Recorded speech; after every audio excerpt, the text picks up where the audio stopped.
समाज तुम्हें सोचने समझने की ताकत इसलिए देना चाहता है ताकि तुम चूहे की तरह दौड़ते रहो। हां, बिल्कुल चूहे की तरह।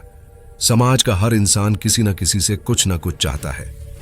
वो तुम्हारा वक्त लेना चाहता है, तुम्हारी एनर्जी लेना चाहता है। अगर तुम बुद्धिमान हो तो वो तुम्हारी बुद्धि लेगा, ताकतवर हो तो तुम्हारी ताकत लेगा, जवान लड़की हो तो तुम्हारा बदन लेगा, अमीर लड़के हो तो तुम्हारी दौलत लेगा। समाज के सारे रिश्ते बस देने लेने की प्रक्रिया हैं। बस यही है, और हम बेवजह दुनिया की चिंता करते करते, समाज की चिंता करते करते कमजोर होते जा रहे हैं। देखो ना, हमारे सबसे सफल अभिनेता गुटखा कंपनी का विज्ञापन करते हैं। क्या वो कभी सोचते हैं कि यह कैंसर फैला रहा है? नहीं ना, वो सिर्फ अपना बैंक बैलेंस बढ़ाना चाहते हैं।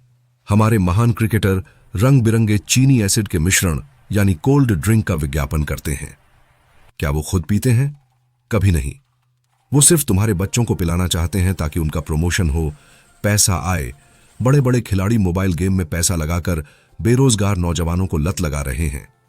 यही तुम्हारा समाज है भाई, जो सिर्फ तुम्हारा फायदा उठाना चाहता है और तुम्हारा दिमाग हमेशा नशे में रखना चाहता है। किस नशे में? रील्स के नशे में, क्रिकेट के नशे में, सेक्स के नशे में, राजनीति के नशे में, धर्म के नशे में, कि तुम गधे की तरह पैदा हो, गधे की तरह जियो, और मरने के बाद सब मिल जाएगा। यह भी एक फॉर्मूला है जो तुम्हें सुस्त बनाए रखता है। समाज दो मुंहा है। वो हर जगह है, हर हरकत में है, लेकिन इसने अपनी स्वार्थपरता को साफ सुथरे सफेद कपड़े से ढक रखा है। जैसे ही तुम समाज के हिसाब से सोचना शुरू करते हो, तुम्हारी अपनी खुशी छिन जाती है। तुम में से जो खुशी निकल रही होती है वो किसी और की गोद में चली जाती है। तो अब करना क्या है? थोड़ा रुक जाओ, आखिर में बताऊंगा। देखो, जिनके पास इस समाज को देने को कुछ नहीं है, जैसे चौराहे पर खड़ा मजदूर, उसके पास सिर्फ वोट है, न उसको बीपी है न शुगर। क्यों? क्योंकि समाज उसका पीछा नहीं करता। उसके पास किसी को देने को कुछ नहीं है ना। लेकिन स्टूडेंट के पास वक्त है, शारीरिक ताकत है।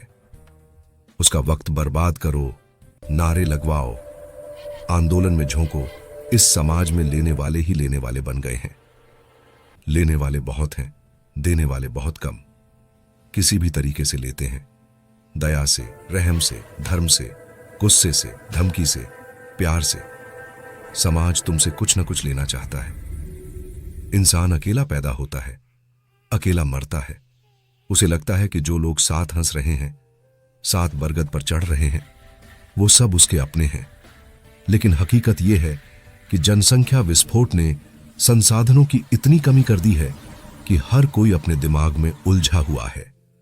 राजा हो या रैंक हो, जिंदगी में दिल से जुड़े 10 लोग भी मुश्किल से होते हैं। बाकी सब झूठी शान है, स्वार्थ है, दिखावा है। सब अपने अपने हैं। इस भ्रम में इंसान चोट खाता है। कई बार रिश्तेदारों के पीछे भी सिर्फ स्वार्थ होता है। अगर तुम उस पोजीशन में हो कि तुम किसी को कुछ दे सकते हो और तुम भावुक भी हो, तो यह समाज तुम्हें भयंकर तरीके से मैनिपुलेट करेगा, बातें करेगा। मुझको खरीदो, मुझे खाओ, तुम्हारी जेब का पैसा मुझ पर खर्च करो। लोग कहेंगे ये करो, वो करो। कहां विश्वास करें? बस एक बात ध्यान रखो, समाज का मैनिपुलेशन कोई ना कोई साजिश से तुम्हारी खुशी खींचकर अपने हिस्से में डालना चाहता है। सभ्य समाज की संस्कृति अच्छे लोग समझते ही नहीं। प्यार और फिक्र को तुरंत कमजोरी समझ लिया जाता है। तकदीर के नकाब के पीछे स्वार्थ छुपा होता है। माता पिता सोचते हैं हमने जन्म दिया, इसलिए अब सारी जिंदगी के फैसले हमारे मुताबिक होने चाहिए। पूरा ड्रामा कर सकते हैं। बच्चे सोचते हैं माता पिता से क्या क्या ले सकते हैं। जिंदा है तब तक लेते रहो। प्रेमी सेक्स मांग रहा है प्यार के नकाब के पीछे। दोस्त दोस्ती के नाम पर कर्ज मांग रहा है। सड़क किनारे रोहिंग्या बांग्लादेशी भिखारी भी कह रहा है अपने बच्चों के लिए जियो। तुम्हारे बच्चों का नकाब पहनकर अपनी जेब भर